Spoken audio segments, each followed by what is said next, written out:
Sniper king भी आप लोगों ने देखे होंगे, आप लोगों ने देखे होंगे सोल्टर भी। क्या हो अगर आप लोगों को मैं फास्टेस्ट प्लेयर पबजी की हिस्ट्री का शॉटगन प्लेयर दिखा दूं तो मानोगे?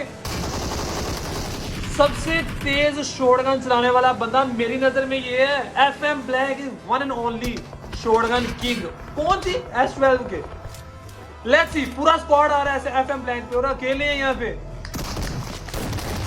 दोनों।